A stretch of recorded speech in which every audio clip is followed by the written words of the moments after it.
That's right. You're watching the Arsenal Review USA podcast. It's the podcast for the American Gooner in association with Arsenal America. You're joined by myself and Kyle, who is promoting the Arsenal face. That's Kyle's Arsenal face.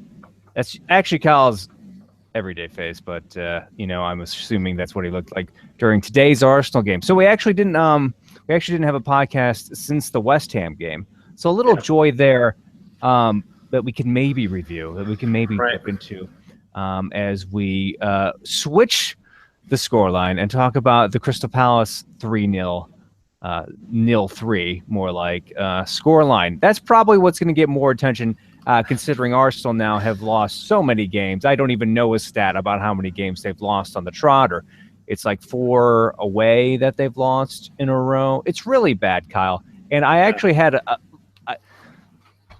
sadly, I had a thought that going into this game, you know what? This is the time of the year where Arsenal, the pressure's off. It really is. It's not, but usually this time of the year it is for them. Somehow it is, and they just coast their way into 4th place. And I thought that's what's going to happen. And it's not looking good. The math is hard to figure out at this point for a variety of reasons. When you don't win games, it's hard to see where the math is going to come from. But somehow Arsenal still have 8 games left in this Premier League season, which I'm sorry, you're really promoting the Arsenal face hardcore, because you've got like a Wilson thing going on where I can just see like your nose up, which is fine. I didn't have the courage to put up the Arsenal jerseys today, since the fans were thinking about. You mean they're not just hanging there like year round, right, in the middle of your bedroom studio? Yeah, my high quality bedroom studio with the white sheet behind me. But as I was saying, somehow 8 games left in the season. I don't know whether that's a good thing or a bad thing. Really, with what we've seen from Arsenal as of late. Like you said, Joel, I mean, the West Ham game, a little glimmer of hope. I think people were still pretty fixated on Arsene Wenger's story as a whole, or really a lack of a story of knowing anything about his future. But I think at this point, knowing what we've just seen after this Crystal Palace match, there is no way in the world this club can re-sign Arsene Wenger as the manager of Arsenal Football Club. I can't imagine a scenario where we will see that announcement come, regardless of whether we might win the FA Cup and somehow get to that point with that trophy. Well, I just don't see where we go from here with Arsene Wenger as manager. Well, 2 things. First of all the deliberation and the lack of communication is just criminal. But it's down to I would think, the board and everybody else at Arsenal, Ivan Gazidis, who is really probably bummed out he has to do some work now, scrambling like crazy to figure out, okay, what are we going to actually do now to make up for all the things we didn't do to prepare for a transition to the next manager. They're considering something, even if they don't pull the trigger on it. At least they're starting to just scramble like crazy to get a plan going, at least like a 2-year plan or a 1-year plan, something like that, if not an immediate plan to replace Arsene Wenger. And my question to everybody out there, and I already know my answers to this, but at what point does Wenger staying at Arsenal become almost hypocritical? Not that, everyone's piling all kinds of blame and negativity really on Arsenal and Arsene Wenger at this point. But okay, we need to talk about this. At what point does Arsene Wenger staying at Arsenal become hypocritical, coming from a guy who's made for a long time a clear policy out of immediately shipping off his players around their perceived sell-by date, or a lot of times before their sell-by date? That guy who's done that for so many years is now really worn out his welcome, I think it's safe to say, at Arsenal. At what point does it become hypocritical? You at least positioned yourself as someone who was segueing in new talent, and here you are, in a way, stymieing the managerial talent, the future of Arsenal's managerial, what do you want to call it? Yeah. Future of the future, exactly that. Yeah, what point to you does it become hypocritical? Yeah, I think every position within a football club or a professional sports team has its shelf life, and what is that for a manager, regardless if you've been there 22 years. I think a lot of people would say that the hypocritical portion of his tenure at Arsenal began 2 years ago when he maybe re-signed the contract 2 years ago or 3 years ago, whenever it was. Now, granted, that was coming off relatively strong success, not only in the league, I mean, relatively speaking, but of course in the FA Cup, something that we hadn't seen for quite some time. 2 in a row, I think will calm a lot of fans down, and probably to a certain extent, I'm having a hard time knowing which group of fans that might actually be, but I could see a particular group of fans, maybe the most loyal of the loyal, calming down and maybe taking a step back if we do win the FA Cup this season. We have a tough road ahead with some matches there, especially particularly against Man City, obviously in the semifinal. But I'm not sure that we're approaching the time when it becomes hypocritical. I think we've probably already reached that stage. I mean, I know some comments were made in the post-match after the Crystal Palace defeat that it wouldn't be in the media's best interest to ask about Wenger's future to him directly during that point, because of course he was going to come up with some sort of sarcastic or very vague remark in regards to what was this? Who was this recommended? Well, I think one of the main bigger journalists from one of the papers, his name is escaping me at this point, tweeted that a direct quote. The tweet had quote marks around this particular statement, but Wenger said basically it was in the media's best interest to leave his future alone in regards to asking questions following the defeat. And when you're looking at a guy so, I think that's his ego coming out and never really taking the blame on his shoulders and his responsibility directly. I can't remember a time when he said, this is on me, complete lack of preparation, all that sort of thing. Again, talked about I was unlucky. The third goal we were caught out. We needed to be sharper. It's always these vague kind of. Sure, there are. Yeah, no, there's no shortage of excuses that he's brought up, and it tires everybody to no end to hear those game in, game out. To be fair, he does at least take on some blame when it comes to, when it's a question between blame being dumped on him or his players.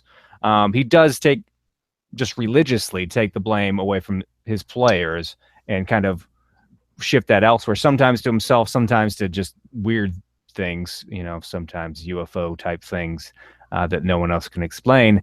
But to be fair, he does do that a lot, where he shifts the blame from his players. Yeah, he is evasive about saddling the blame or shouldering the blame himself. But I think that's just kind of his thing. He's been in the game so long, and he's been talking to people for so long, specifically journalists, that he's he's immune to it. He's easily magnanimous in defeat or victory, where he can just kind of like, well, whatever, this blah, blah, blah, blah, blah. And he can just kind of water off a duck's back, shift the blame elsewhere, doesn't really care about it. So I wouldn't read too much into that, other than, I agree with you. I haven't attentively listened to a post-match with Arsene Wenger for probably 5 years. That's just the way it is. So I'm not going to get too hung up on that. There have been some interesting things swirling amidst all this much more important, much more crucial stuff regarding his future. The things about the British core, about Oxlade-Chamberlain, I just think those are crazy to talk about Oxlade-Chamberlain, how important it is to keep him at the club. I mean, that is usually the last thing I worry about, but especially now, the last thing I'm worrying about is the guy who's fast and can never score staying at the club. I mean, sorry if that's overly harsh. He's had his moments when he's promised a lot, but that's like spread out over like 6 years. So, I think that is a little bit, speaking of being evasive, that is a little bit of subterfuge there, a little bit of flack that he's throwing out at people, talking about the British core, who really everyone could care less about, except maybe like Jack Wilshere's mom, relatives of Oxlade-Chamberlain, people like that. I mean, you mentioned the hypocritical stage, and when are we not going to reach it, or if have we already reached it? I think there's another element to all of this as well. I mean, a lot of what he's saying and the sorts of paths he goes down when he talks to the press or just talks about the close future in general, I think is a little disingenuous, to be honest. I mean, you look at what he said after the game is like, I can understand the fans' disappointment. I mean, that's what he said about the Crystal Palace match. It's like, well, no kidding. I mean, I would hope you could understand their disappointment over a result like this. The fans aren't getting paid. That's true. Not £8 million a year or whatever insane amount it is. Maybe he could sympathize. He couldn't empathize. I think that's what. Right. Yeah. Understand it's a big. They were sharper and more decisive, is another comment. Is like, well, that is another obvious observation when it comes to the game. But I think do we want to talk about the game at all? A little bit? No, I do. I was actually going to West Ham game. Andy Carroll didn't score. I actually picked him for my fantasy team, knowing he would score against us, and he didn't do it. So no hat trick. What was it? I think he scored like 30% of his goals that season against Arsenal or something. I was actually going to transfer like in a game like this. If Arsene Wenger's saying that they were sharper and more decisive, I mean, obviously some of that comes down to the players. I mean, we talked about it the last couple of weeks that a lot of these players. That even players that had made, the English Premier League Team of the Year, I guess it's called, or whatever it is. I wanted to say first team, but that's like a college thing. All-American, English Premier League Player of the Year. Whatever, English Premier League. I'm speaking mainly of, say, like a Nacho Monreal, who a few seasons back was arguably the best left back in the league and now has seen quite a dip. And obviously that doesn't come all down to a player just deciding they don't want to be good at football anymore. There's a managerial aspect to that. But of course, when you see a capitulation like we saw against Crystal Palace, especially in the second half, it has to come down to the players as well. And I guess my question to anyone out there that wants to chime in, give us a tweet or send us an email, and we'll certainly discuss it later on, is, who and what core, I guess, is mostly to blame here. I mean, and Alexis is going to play hard and be disappointed at every sort of result. A guy like that is you can expect 100% every single game. But it appears as though we have a core group of players where we can no longer really expect any really sort of consistency one way or another. It's a total crapshoot when it comes to their form game in and game out.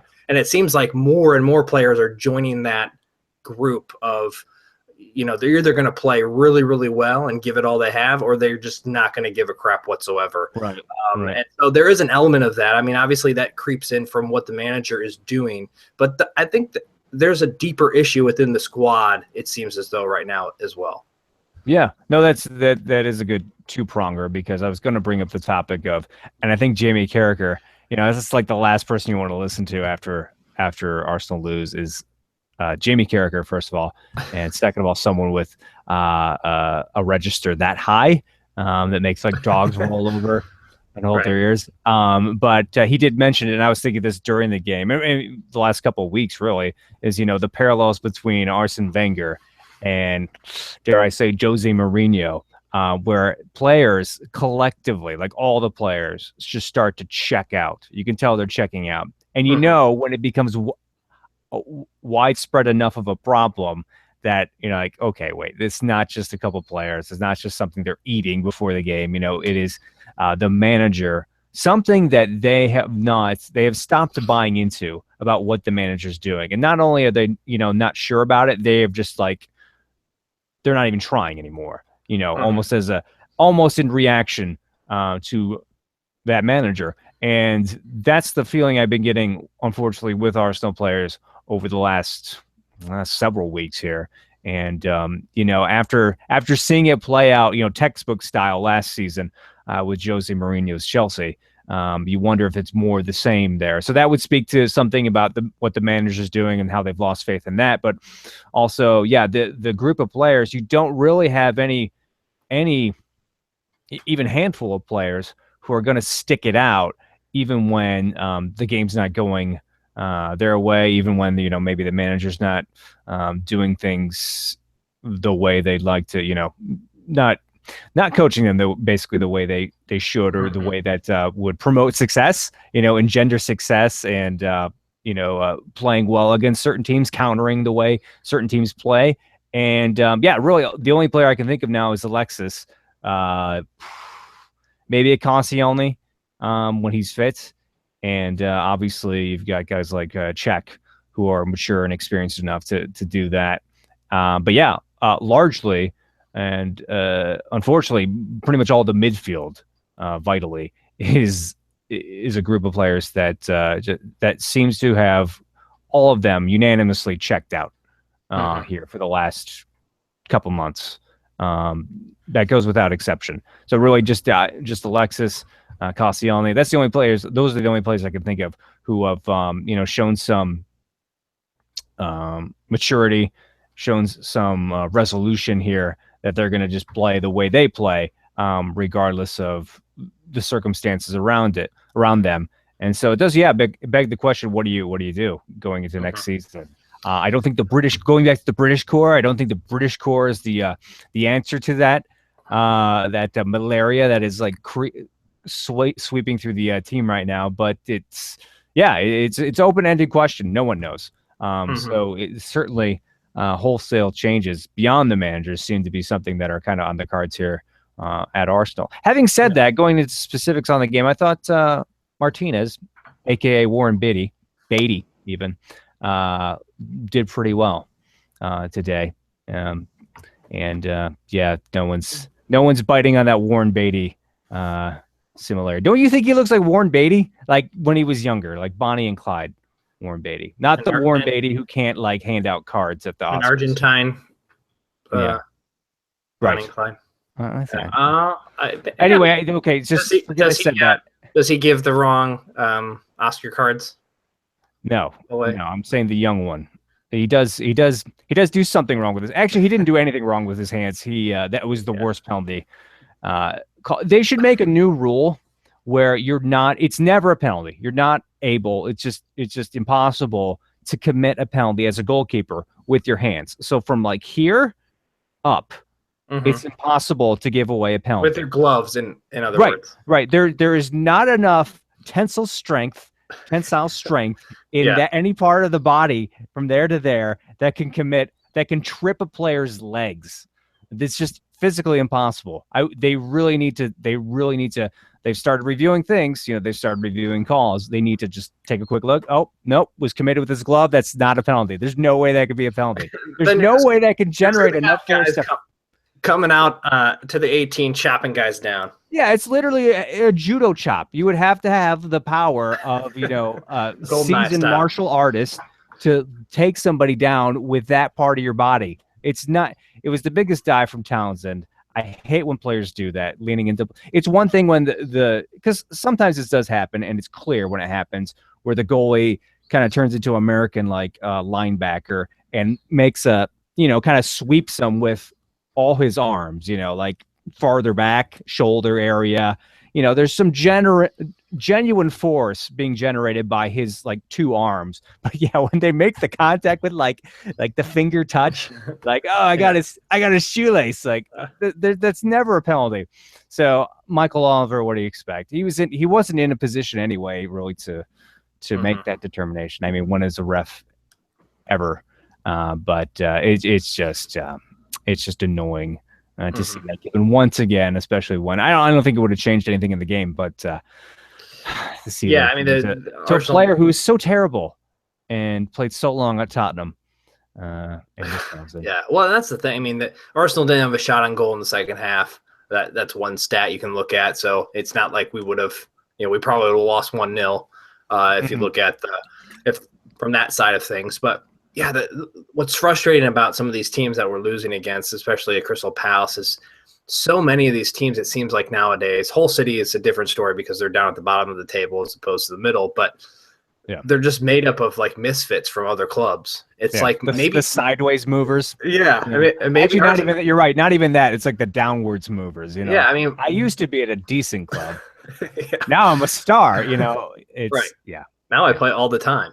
That really, that really gets you, huh? I mean, it gets me, but it seems like it especially irks you. It gets me because it's so many of these clubs seem like patchwork. He doesn't have he's not signed with the club, or he's wanting out of such and such big top of table club.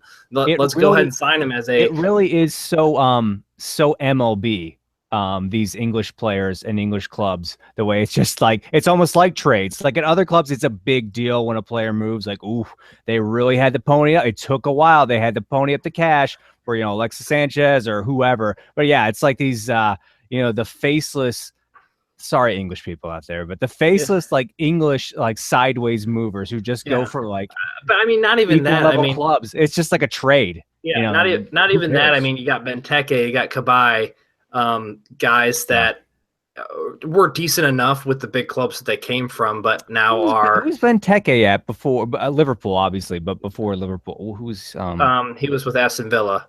That's right. Before that, so we went to had some good spells at Villa, who at the time were not bottom feeding trash like they quickly became, season or two ago or whatever it was. But yeah, I mean, you have these players that were flourishing at relatively top clubs in either England or abroad. I mean, Cabaye at PSG for a while, coming back to the Premier League, to Crystal Palace of all places, which tells you something about maybe the quality of the player coming back, that no other top club would want him. But yet these teams are still figuring out a way to beat Arsenal, who arguably have, on paper, one of the strongest teams, really, you could say, in the world, with some of the talent that is not living up to expectations at this point. So, I mean, I think that... How sad is that Sam Allardyce, this is the first time he's beaten Arsene Wenger in, 7 meetings? Yeah, it's at least 7 meetings. Maybe it's 7 years. I think it's 7 meetings, though. It seemed like Sam Allardyce, like the guy who, so many people have the blueprint nowadays, it seems, to beat Arsene Wenger. The guy who couldn't read, I don't think he could read anyway, but who definitely couldn't read the blueprint for that, but tried it repeatedly, Sam Allardyce, just couldn't get it done, but tonight, unfortunately, was the exception. Sorry if that takes you away from your point. No, I think the point being is that there are, I said it a little earlier when we started the show, that obviously there's a lot of issues, and the talking point that everyone goes to is, what's Wenger's future? He has to leave now. I mean, even people are suggesting, as reputable as someone like Arsblog was tweeting, it's like, you have to wonder if, even now is the time that you essentially sack Arsene Wenger. I don't think Arsenal as a club and a board and Gazidis and everyone involved would ever do that to someone like Wenger. But it does beg the question, would it be the best move? Would it be in the best interest of a club to go ahead and get rid of him now, or essentially, sack him or fire him? Not going to happen. So it's a moot point right now. But that said, again, is like, I'm not suggesting we clean house at the club and bring in a bunch of patchwork players that have failed elsewhere and maybe they'll somehow flourish at Arsenal. But I think there is something to be said with finding guys. You have to have those stars, obviously, but finding guys that are just willing to work hard and like basically not give up, regardless of who the manager is and regardless of the situation. And I'm not saying that the Crystal Palace is chock full of those players, but a British contingency, a British core maybe. But I think there's something to be said with getting players that feel like they have something to prove. Maybe is a good way of putting it. I mean, if you look at some of these bottom of the table clubs have picked up some former stars or guys that are trying to revitalize their career. Yeah, and to be honest with you, the players at Arsenal have it pretty cush. They're pretty much regardless. Right. I see where I see where regardless of. There's pretty much no players at Arsenal right now who have anything to prove. Right. Well, and that on the fringe.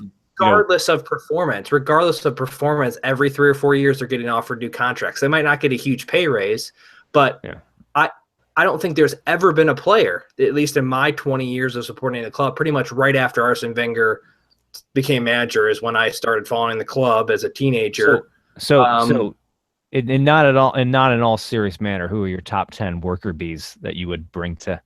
They got to be English or some kind of British Isles representation. Well, James Milner. He's a workman. Well, actually, it's funny because I was just about to say him. Serious, but like seriously, like 40% serious. But maybe a man of few words like James Milner, the worker bee type. Like at least maybe the Arsenal media could get like an Arsenal media edition of the boring James Milner Twitter feed. It's like, watch Titanic today was pretty neat. Like, that's it. I didn't see that coming, sort of thing. Right. I think the point I was going after was in all my time supporting the club, and certainly within the last 10 or 15 years, I mean, really the only player, and Wenger stuck it out with him as long as he could, was kind of put on that ice float, if you will, before they were 30 years old, is Abu Dhabi. And obviously he played the equivalent of like 3 matches a year for like 5 seasons in a row. And so that was a guy that was getting paid a lot of money to basically be injured, and that was his role at Arsenal, is to be injured and be talked about as being injured all the time. Van Persie kind of had that as well, and of course had quite a few good seasons after the initial injury problems that he had kind of in the middle stretch of when he was at Arsenal. But I guess the suggestion being is that I would like to see Arsenal maybe not at the frequency that like a City does it, because City seems to have a new starting 11 every couple weeks with players that they brought in, or someone who is in favor now and wasn't in favor before, or whatever. But I would like to see Arsenal hold their players accountable a bit more, and not offer new contracts to players that are mediocre or not really improving. At least not the sort of pay raises that some of these players are getting. That we've seen. They certainly have and this has been talked about to no end, but they certainly established a culture of coddling certain players regardless of merits or of returns that they're showing on the pitch. So I know that needs to change. It's a little bit too simplistic to put it that way. I realize people listening to this or watching this are going to say, well, how is that even possible to figure out a scheme like that? Because if you don't pay them, another top club will take them, and then they'll be playing against us and probably become a superstar and whatever else. Or that's just how professional sports work. I get that. I mean, you see it in all the major sports over here in the US and throughout the world, that basically if you are not complete crap and there's no one really that much better than you, like noticeably better, you're going to get re-signed, you're going to get that new contract. I get it, but it does feel like because Wenger particularly, it kind of all goes back to the manager, because Wenger has been so reliant on that core group of like 13, 14, 15 guys, and really hasn't tried to push the envelope in developing 1 or 2 options at every single position. Again, you don't have that accountability. You don't have guys losing playing time when they're not performing. So I think that's a big issue that gets thrown into particularly this season as well. Yeah, no, I agree. We got to move on here because we're swirling the toilet of negativity here. It's impossible not to do that after a 3-0 loss to Crystal Palace. That's what we're talking about here. And it comes off the back of a 3-0 win over West Ham, but which looked like it was a return to winning ways or some kind of form, some kind of streak, but in the end was not. Certainly wasn't for Mesut Ozil, who looked like he had a better game there. Obviously, Theo Walcott, and I'm forgetting completely who scored the third. Oh, Giroud. Apparently the entire team forgot all about what got them that win. And as they said, I forgot who it was after the game, they said that Crystal Palace I think it was Theo Walcott, the Crystal Palace just wanted it more, which seems to have been a problem in Arsenal for quite some time now. But moving on from that, we got to do predictions because we had predictions. Did we have predictions last time? Oh, we're like idiots. We didn't have predictions for the West Ham for the Palace game. We had predictions for West Ham. I had 2-1. You had 3-2. So that's accurate. We never did. We forgot about this Monday game. Monday Night Football, they're calling it, which is heinous. I mean, I don't even like the American Monday Night Football, but Monday Night Football. It's got to be infringement of some kind. Football, yeah. Well, they're certainly not infringing the brand because they've got something that looks like a logo that looks like a combination between like Terminator 2 font and like Contra, that Nintendo game. Like what? Who made that awful font? The MNF. yeah, I'm not going to call Monday Night Football that. Yeah. Well, before we predict Middlesbrough, which I think again is next. Is it next Monday? It's next Monday Night Football. All right. Yeah, 2 in a row. Look at that. We got to play that music. Yeah, so we got a packed April here coming up. I'll give you the quick update on the score predictions because I did update them from the last couple weeks. I know I hadn't done that.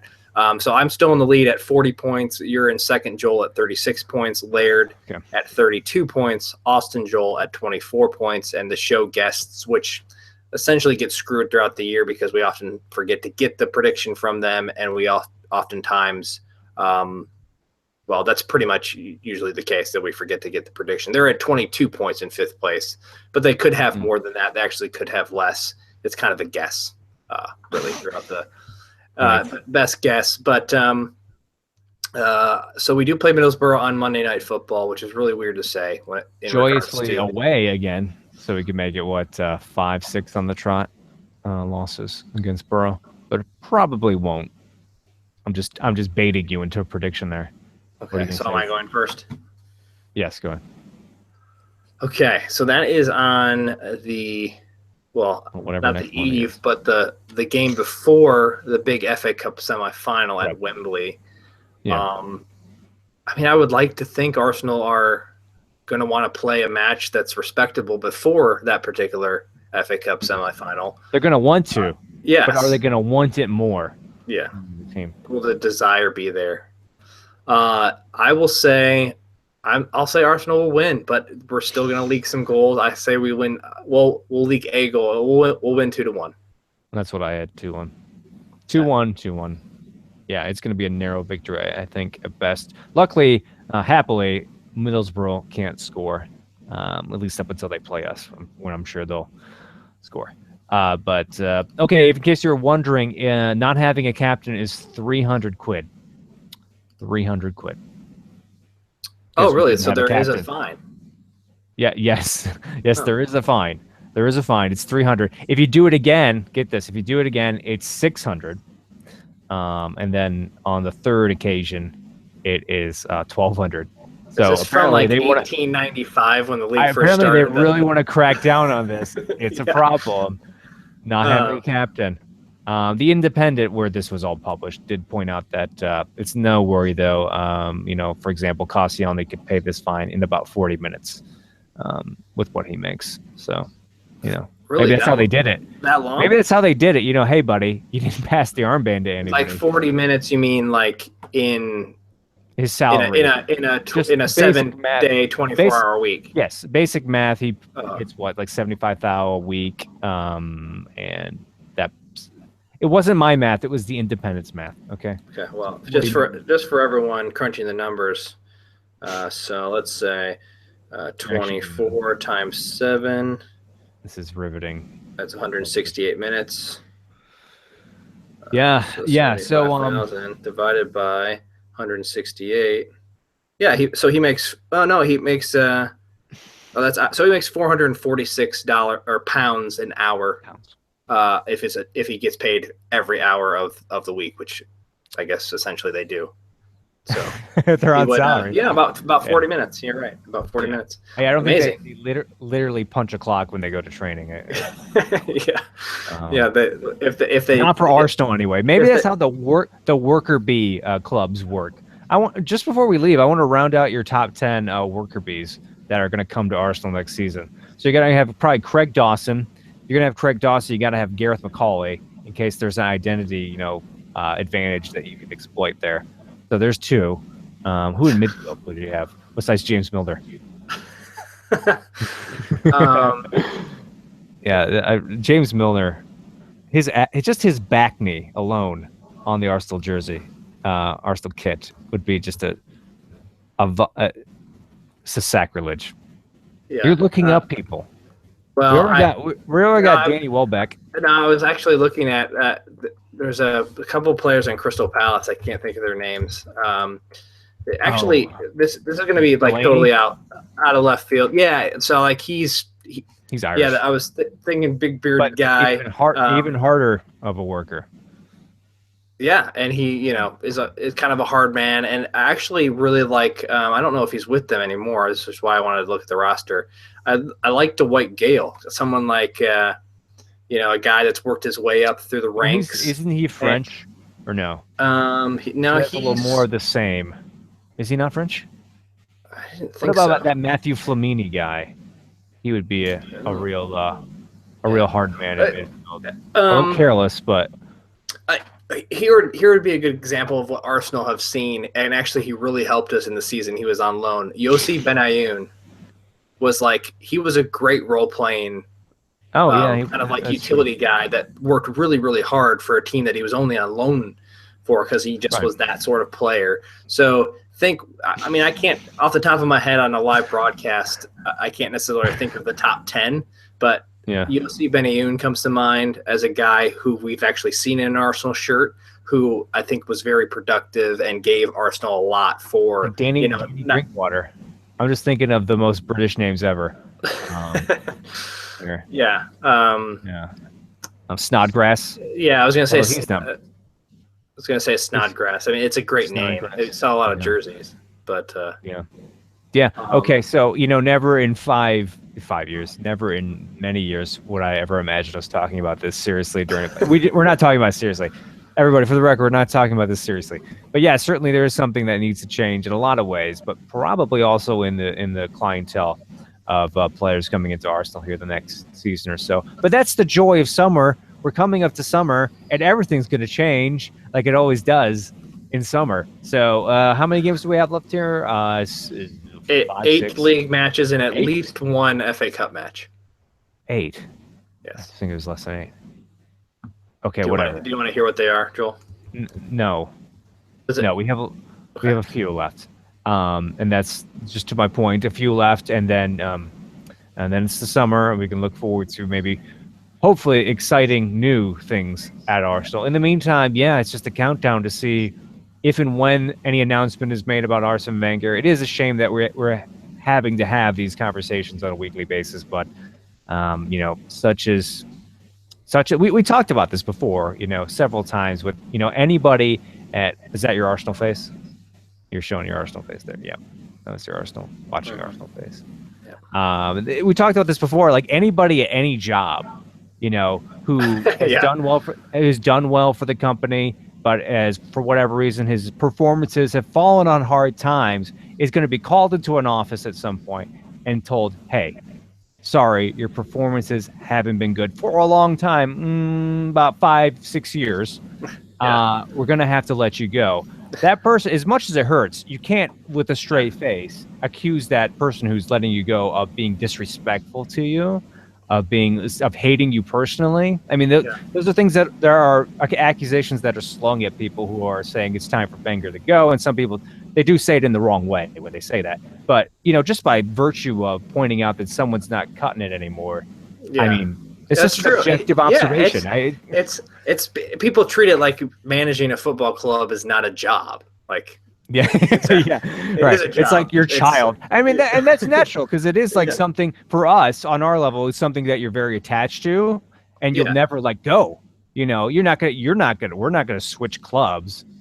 Why should the manager? Why should we let him? Why should we make him? Switch clubs? And that's kind of projected onto anybody else, whether it's a player, whether it's a manager, associated with a club. But in the end, sadly, especially nowadays, it is very much a job where there's a high performance standard.